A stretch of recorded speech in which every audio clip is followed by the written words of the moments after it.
Hello friends, welcome to our YouTube channel school prep. तो last video में हमने discuss किया था mixture and solution, types of mixture, homogeneous mixture and heterogeneous mixture, and what is solution. तो solution is a one type of homogeneous mixture. तो now in this video we will discuss type of solution. तो solution is a two types. First is colloidal solution and second one is suspension solution. So first is colloidal solution. What is colloidal solution? It is a heterogeneous mixture. Solution हमने बोला था कि homogeneous mixture होता है, but जो colloid solution होता है इसमें जो होमोजेनियस सॉल्यूशन होता है that is pure solution. Okay, तो जो कोलाइडल सॉल्यूशन होता है वो हेट्रोजीनस मिक्सचर होता है कि जिसमें आप लेयर को अलग अलग कर सकते हैं। लाइक जैसे मिल्क होता है, उसमें आप डिस्पर्स्ड फेज और डिस्पर्जन मीडियम दोनों को क्या कर सकते हैं, सेपरेट कर सकते हैं। ओके, तो it is a heterogeneous mixture. The size of the particles of colloid is too small. इनका पार्टिकल्स के साइज इतना स्मॉल होता है कि we can not see them with naked eyes. हम इनको नेक्ड आइज से नहीं देख सकते हैं, but these particles can easily scatter a beam of visible light.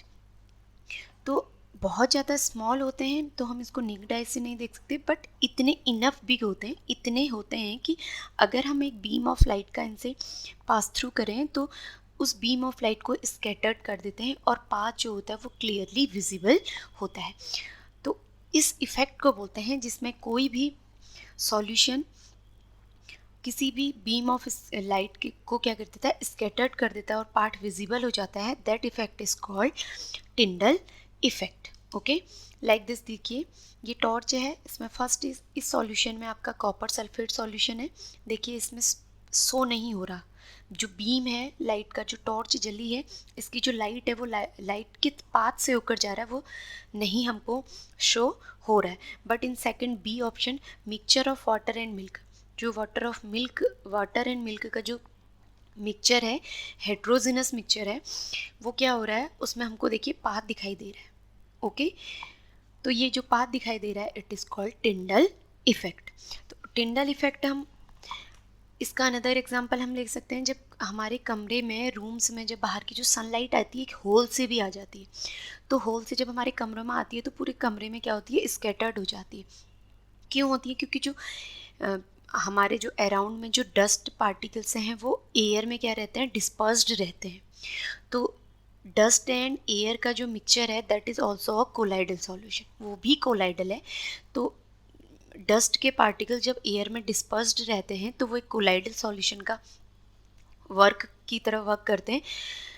तो जब एक बीम पड़ती है, सनलाइट एक होल से होके आती है, तो वो पूरे स्कैटर्ड हो जाती है पूरे रूम में और हमको पूरा क्लियर पाथ दिखाई जाता है। हमारे रूम में जो भी हमारा पाथ है वो डस्ट से होकर जो पाथ दिखाई देता है हमें क्लियर दिखाई देता है कि बीम का पूरा पाथ दिखाई देता है, जो लाइट पड़ती है उससे हमें क्लियर पाथ दिखाई देता है।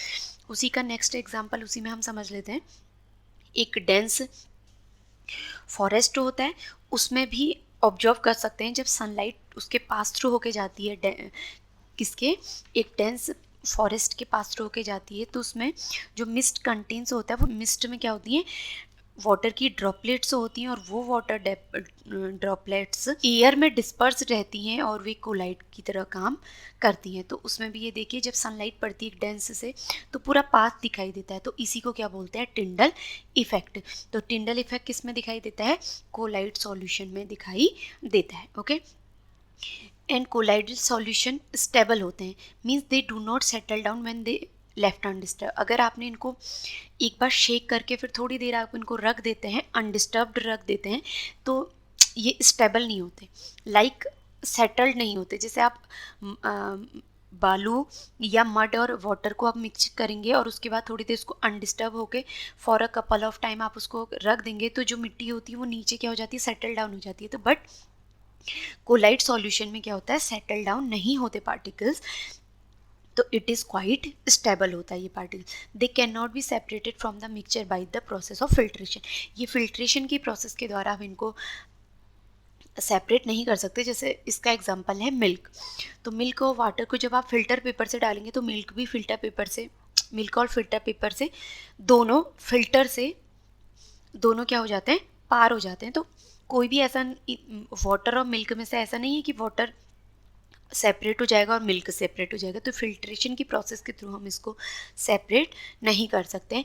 Collide particles pass through filter paper but not through parchment paper. तो जो कोलाइड पार्टिकल्स होते हैं वो फिल्टर पेपर से तो पास हो जाते हैं, लाइक बट वो जो पार्चमेंट पेपर होता है उसके पास थ्रू नहीं हो पाते। And they are translucent, means जिनके आर पार क्लियर नहीं दिखाई देता बट एक पार्शियली दिखाई जाता है, तो दैट इज ट्रांसल्यूसेंट होते हैं।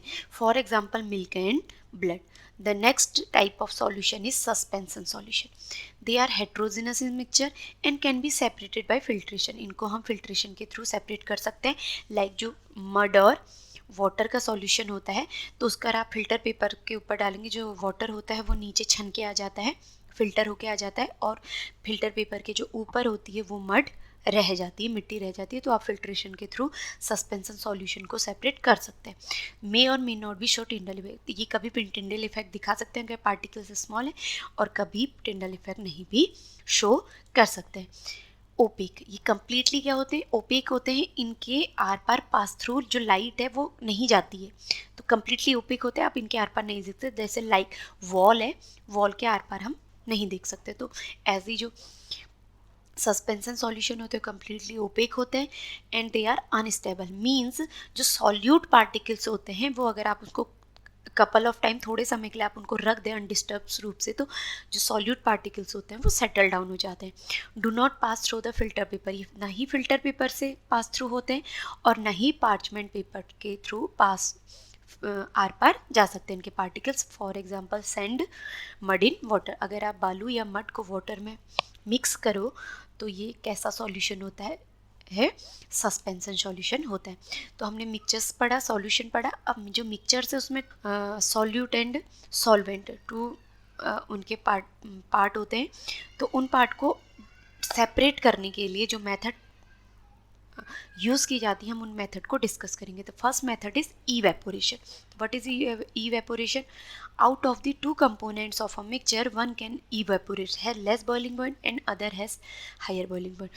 तो किसी भी सॉल्यूशन में दो कंपोनेंट्स होते हैं, solute and solvent.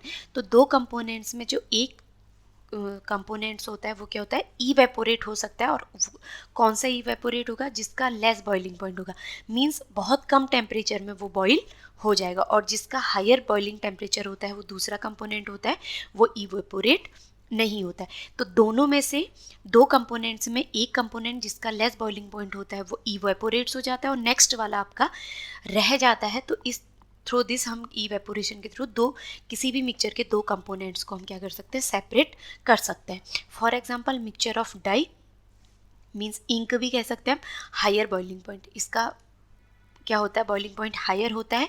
And water, water का बॉइलिंग पॉइंट कम होता है। तो आउट ऑफ वाटर जब हम इन दोनों को मिक्स करते हैं और उसके बाद हम बर्नर के थ्रू इसको टेम्परेचर देते हैं, तो जो वाटर है उसका बॉइलिंग पॉइंट कम होता है, तो वो इवेपोरेट्स हो जाता है और पेट्री डिश में केवल जो आपकी डाई है या इंक है वॉच ग्लास में वो रिमेन रह जाती है। तो वाटर और इंक को क्या हो जाता है, सेपरेट हो जाते हैं। दोनों को मिक्स करने के बाद वाटर का बॉइलिंग पॉइंट ज़्यादा है तो वो कम है, सॉरी, तो वो जल्दी से क्या होगा, इवेपोरेट्स हो जाएगा और जो आपकी डाई है वो रिमेनिंग पेट्री डिश में रह जाएगी। तो थ्रू दिस दोनों ऐसे दोनों क्या हो जाएंगे, सेपरेट हो जाएंगे। ओके, द नेक्स्ट, इस प्रोसेस को बोला जाता है evaporation. The next is centrifugation. Centrifugation क्या है? When mixture is rotate very fast, जब किसी भी मिक्सचर को आप रोटेट करें वेरी फास्टली तो जो डेंसर पार्टिकल्स होते हैं वो किसी भी जो आपकी वेसल है उसमें सबसे नीचे आ जाते हैं, बॉटम में आ जाते हैं, और जो लाइटर पार्टिकल्स हैं वो सबसे एबव में आ जाते हैं। तो इस प्रकार हम क्या कर सकते हैं, इनको सेपरेट कर सकते हैं। For example separating cream from milk. Milk से जब मक्खन निकाला जाता है तो उसको सेंट्रीफ्यूगेट, उसको जोर जोर से क्या करा जाता है, रोटेट किया जाता है। तो रोटेट करने पे जो डेंसर पार्टिकल्स हैं वो नीचे आ जाते हैं और जो हल्की क्रीम होती है वो ऊपर ही ऊपर आ जाती है। ओके, जिसे हम मक्खन बोलते हैं। तो मक्खन ऊपर से आ जाता है और जब दही को मथा जाता है तो उसमें जो हल्का पार्टिकल्स है वो नीचे आ जाता है अगर उसको हम जोर से रोटेट करें। तो इसको हम बोलते हैं centrifugation. The next is differential interaction.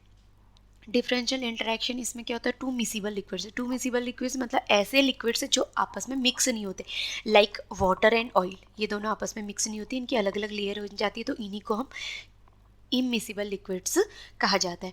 Can be easily separated by putting in a differential interaction funnel. तो फनल इंटरेक्शन डिफरेंशियल फनल होती है, इसमें हम दोनों लिक्विड्स को रखते हैं, फिर इसकी कॉर्क को हम, स्टॉप कॉर्क होता है, यहाँ पे वाटर है, इसको खोल देते हैं, वाटर को हम, इससे अलग अलग लेयर्स बन जाती है, इसमें डालते हैं फनल में सबसे नीचे वाली लेयर वाटर की होती है, स्टॉप कॉर्क को खोलते हैं और वाटर हम दूसरे कंटेनर में कलेक्ट कर लेते हैं और दोबारा से स्टॉप कॉर्क लगाते हैं। तो जो ऑयल है वो ऑयल क्या होता है, उसी फनल में रह जाता है और वाटर दूसरे कंटेनर में सेपरेट हो जाता है। तो इस सेपरेशन मेथड को बोला जाता है differential interaction method. Okay, so the next one is sublimation. Sublimation हमने लास्ट चैप्टर में भी पढ़ा था, इस फर्स्ट वाले चैप्टर में, कि जब कोई भी सॉलिड बिना लिक्विड स्टेट में आए, जब हम उसे हीट देंगे तो वो डायरेक्ट गैस में चेंज हो जाता है, या गैस को जब हम कूलिंग करेंगे तो बिना लिक्विड स्टेट गेन की वो डायरेक्ट सॉलिड में चेंज हो जाता है, that is called sublimation. Means इसमें जो इंटरवेनिंग लिक्विड स्टेट होती है वो नहीं होती है, डायरेक्ट सॉलिड से गैस और गैस से सॉलिड में इंटरचेंज होता है। तो example of this is camper और अमोनियम क्लोराइड। अगर हम चाइना डिश में अमोनियम क्लोराइड को रखेंगे और उसके बाद हमें हीट देंगे तो वो इवेपोरेट हो जाएगी, और उसे हम जब ठंडा करते हैं तो ठंडा करने पर वो इस फनल के वॉल पर हमको क्या मिलता है, वाइट कलर का अमोनियम क्लोराइड सॉलिड फॉर्म में मिल जाता है। तो पहले वो डायरेक्ट गैस में चेंज होता है, फिर कूलिंग करने पर वो किस में चेंज हो जाता है, अमोनियम क्लोराइड में चेंज हो जाता है। तो इस प्रोसेस को बोला जाता है सब्लिमेशन। तो आई होप आपको क्लियर हो गई होंगी कि मिक्सचर में जो दो कंपोनेंट्स हैं उनको हम कैसे सेपरेट कर सकते हैं। इसी की कुछ मेथड्स और हैं, उन मेथड्स को हम नेक्स्ट वीडियो में डिस्कस करेंगे। Till then keep watching, thank you for watching, see you in next video.